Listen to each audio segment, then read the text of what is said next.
Okay, so we have already discuss about the laws, हम लोग ने देखे थे राइट और कुछ बेसिक कंसेप्ट देखा था before starting this lesson. Okay, now we are moving toward the another part of this topic, that is nothing but atom के बारे में अभी हम लोग यहाँ पे कुछ देखते हैं. ठीक है, अभी एटम होता क्या है वो हम लोग ने थोड़ा सा देखा था. अभी उसका शेप कैसा है, साइज कैसा है, मास कितना है, वो सब हम लोग अभी देखते हैं. Right, let us see now.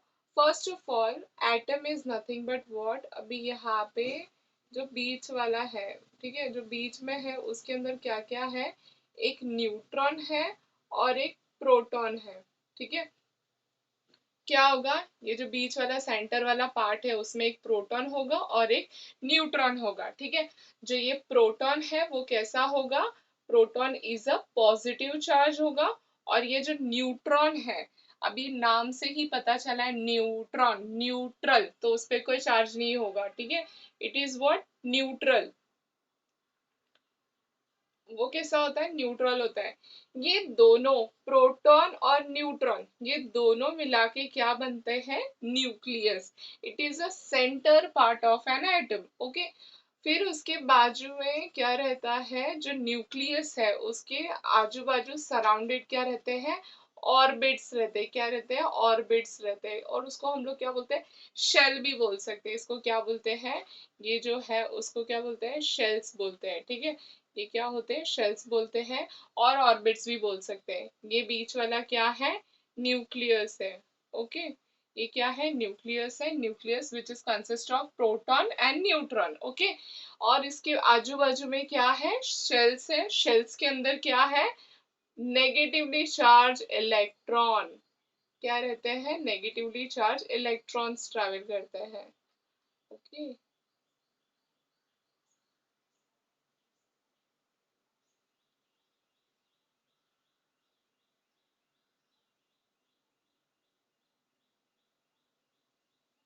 अभी ये क्या रहता है, जो न्यूक्लियस रहता है. ठीक है, न्यूक्लियस के बाजू में मतलब कि जो नेक्स्ट ऑर्बिट है उसके अंदर कितने इलेक्ट्रॉन्स हो गए, ओनली 2 इलेक्ट्रॉन्स हो गए. ठीक है, उसके बाद वाले इलेक्ट्रॉन्स कितने हो गए, उसके बाद वाले ऑर्बिट शेल्स में इलेक्ट्रॉन हो गए 8. उसके बाद में क्या हो गए, 8 8 18, फिर 32. ओके, अब ये कैसे याद रखना है वो हमें बाद में पता चलेगा. पहले ये जो शेल होता है फर्स्ट रहता है K L M. ठीक है, और ऐसे ही बढ़ते जाता है. जैसे जैसे इलेक्ट्रॉन्स हो गए वो एलिमेंट्स के, वो वैसे वैसे वो एटम कैसे रहेगा, बढ़ते हुए जाएगा. इतना हमें डिटेल में नहीं देखना, हमें खाली समझना है कि एटम एक्चुअल में कैसे होता है. फर्स्ट ऑफ ऑल हमें पता चला, जो बीच में होता है न्यूक्लियस उसको बोलते हैं, न्यूक्लियस में क्या रहता है, प्रोटॉन रहता है और न्यूट्रॉन रहता है. प्रोटॉन और what, positively charge, neutron are nuclear, sorry neutral are what, neutron nucleus, sorry, proton रहता है पॉजिटिव, न्यूट्रॉन रहता है न्यूट्रल. ओके, उसके आजू बाजू जो ऑर्बिट्स रहते हैं, शेल्स रहते हैं, उसमें से फर्स्ट ऑर्बिट में जो रहते हैं वो कौन सा, इलेक्ट्रॉन्स, नेगेटिवली इलेक्ट्रॉन्स चार्ज है ना, ऐसे घूमते ही रहते हैं इसके अंदर अंदर अंदर, ऐसे यहाँ से ऐसे ऐसे घूमते ही रहते हैं. जो फर्स्ट वाले ऑर्बिट में रहते हैं उसमें खाली 2 ही हो गए, उसके बाद में 8 हो गए. ठीक है, ऐसे ऐसे कंटिन्यू होते जाएंगे. ठीक है, electrons are always negatively charge which are revolve around the nucleus. ये कैसा एग्जाम्पल बता सकते हो इसको, जैसे कि हमारा सोलर सिस्टम है, राइट. सोलर सिस्टम है, सपोज अज्यूम करो ये हमारा सन है. ठीक है, आजू बाजू सब क्या है, अपने प्लैनेट्स घूम रहे, जैसे रोटेट कर रहे हैं, सेम वैसे ही है. एटम का स्ट्रक्चर भी ऐसा ही है. ठीक है, अभी एटम हम लोग अभी पता और कैसे और पता चलेगा कि उसका साइज कैसे पता चलेगा, जैसे ही ये जितना न्यूक्लियस से लास्ट जो शेल रहता है, आउटर मोस्ट शेल.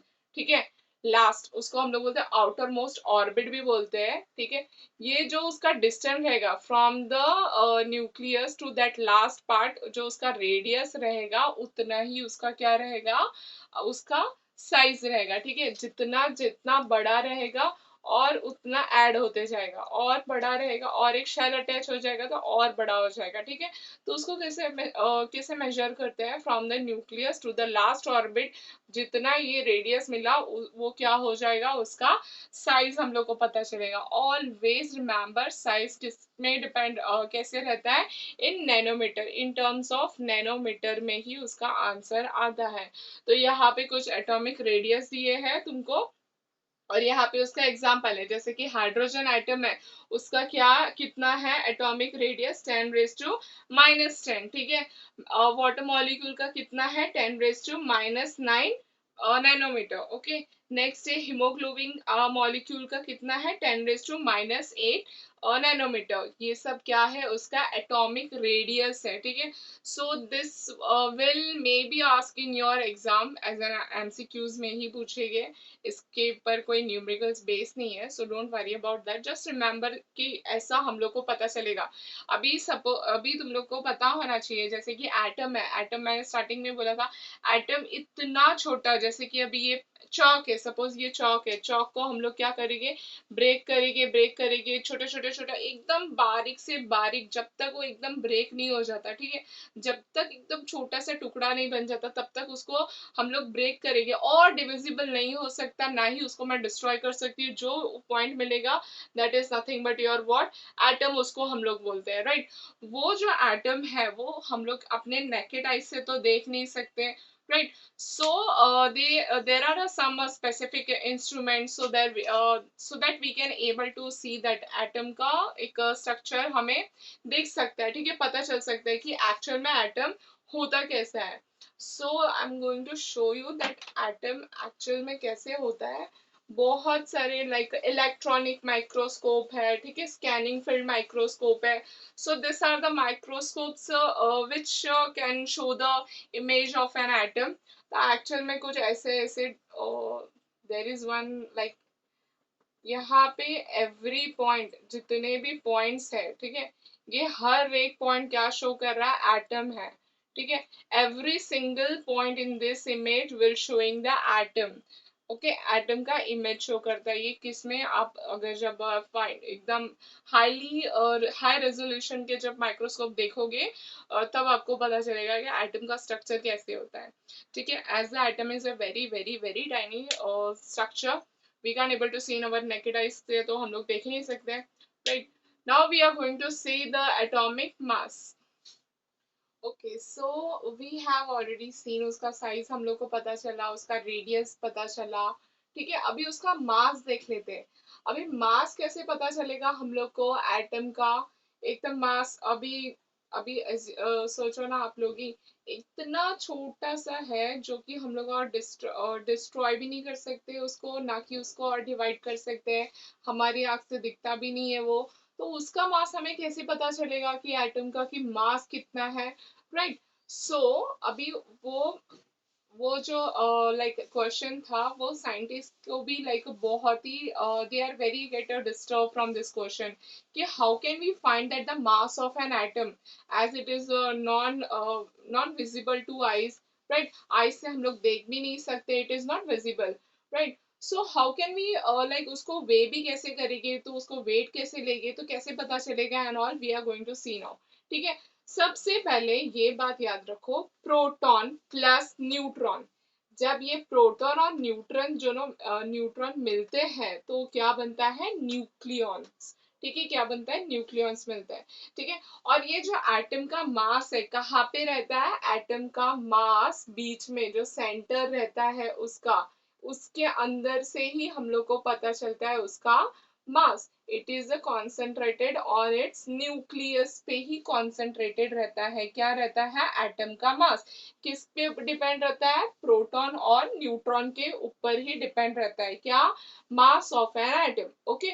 जैसे ही धीरे धीरे लाइक साइंटिस्ट लोग ने स्टडी किया, कुछ कुछ फाइंड किया, रिसर्च किया, then they are come to one point that the relative mass atom, अभी उसमें उन लोग ने क्या किया, they are giving one like, हम उसने क्या साइंटिस्ट लोग ने क्या निकाला, एक रिलेटिव मास एटम का एक पुट फोर्थ किया, ठीक है।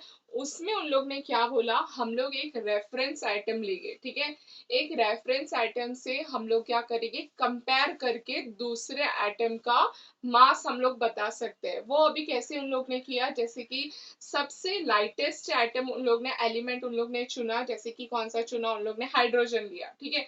उसके अंदर क्या है, एज यू नो हाइड्रोजन में खाली प्रोटॉन ही है, ओके। तो one proton is nothing but the hydrogen का लाइक न्यूक्लियस के अंदर एक ही प्रोटॉन है, तो उसका मास क्या हो गया, वन हो गया। एटॉमिक मास क्या हो गया हाइड्रोजन का, वन हो गया। अभी हम लोग को पता चला, जैसे कि हम लोग वेइंग मशीन करते हैं, राइट। अभी तुम्हारे पास कुछ 5 kg का एक स्टोन है, ठीक है। अभी कैसे पता, जस्ट एग्जाम्पल आप लोग समझो, एक 5 kg का स्टोन है, मेरे पास वेट बैलेंस नहीं है, राइट, 5 kg वाला। तो मैं क्या करूंगी, मुझे पता है ये जो मेरा स्टोन है वो कैसा है, 5 kg का ही है, ठीक है। अभी आप लोग ने सेकेंड नेक्स्ट उसके सामने क्या रख दिया, यहाँ पे अपनी वेजिटेबल्स रख दी, वो भी कितनी है, 5 kg की है, तो दोनों क्या हो जाएगा, इक्वल हो जाएगा, राइट। हमें पता चल जाएगा कि ये भी कितना है, 5 kg का ही है, बिकॉज वी नो। ऐसे ही इन लोग के पास क्या था, one, that is nothing but your what, hydrogen का हम लोग को एटॉमिक मास मिल गया था, कितना था उसका, वन था। उसके सामने जितने भी रखते तो उसको पता चल जाता कि वो कितना, यहाँ पे वन रखते, दो रखते, तीन रखते, चार रखते, पाँच, छह, सात, उस हिसाब से जब तक ये लोग इक्वल, जब तक ये इक्वल नहीं होता तब तक हम लोग को पता नहीं चलता कि सामने वाला का कितना एटॉमिक मास है। इससे क्या कर रहे थे, just an reference atom in लोग ने क्या लिया, हाइड्रोजन लिया, ठीक है। बिकॉज इन लोग को पता चल गया था हाइड्रोजन का एटॉमिक मास, तो उससे क्या कर रहे थे, कंपेयर कर रहे थे। सपोज इतने हाइड्रोजन रखे तो इसके इक्वल हो रहा है कि नहीं, इसका इतना लिया तो इसके इक्वल हो रहा है कि नहीं, वो उन लोग ने क्या किया, इससे स्टडी किया। तो इन लोग ने निकाला, जस्ट नाइट्रोजन का निकाला, दैट इज नथिंग बट 14। तो 14 हाइड्रोजन के एटम्स यहाँ पे रखे तो ये इक्वल हो गया नाइट्रोजन के बराबर, राइट। तो इससे हम लोग को पता चल गया नाइट्रोजन का कितना है, 14 है, ठीक है। लेटर कभी 1961 में साइंटिस्ट वेयर और थोड़े मॉडर्न हो गए, लाइक और थोड़ा टेक्नोलॉजी आ गया, तो थोड़ा और समझ आ गया, तो हम लोग ने क्या, उन लोग ने क्या किया, जो ये हम लोग को अभी खाली एक एक से कर रहे थे, जैसे कि हाइड्रोजन से ले रहे थे, उसका एटॉमिक मास क्या है, ओनली वन है। तो अभी धीरे धीरे साइंटिस्ट लोग ने डिस्कवरी किया, इन्वेस्टिगेट किया, रिसर्च किया, so they will come to know the reference. अभी उनका रेफरेंस क्या हो गया, कार्बन हो गया, ठीक है। जैसे पहले हाइड्रोजन था, अभी रेफरेंस आइटम क्या हो गया, कार्बन आ गया, दैट इज नथिंग बट अभी क्या हो गया, 12 हो गया, ठीक है।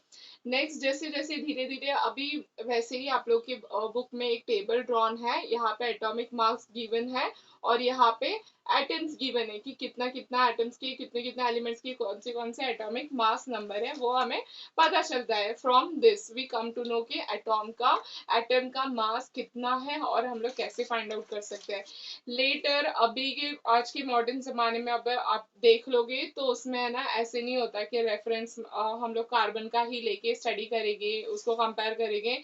Now we are much more smarter, right, and much more technology also develop. तो अभी वहां पे यूज किया हुआ है directly, one of the scientist that is nothing but Dalton, ठीक है।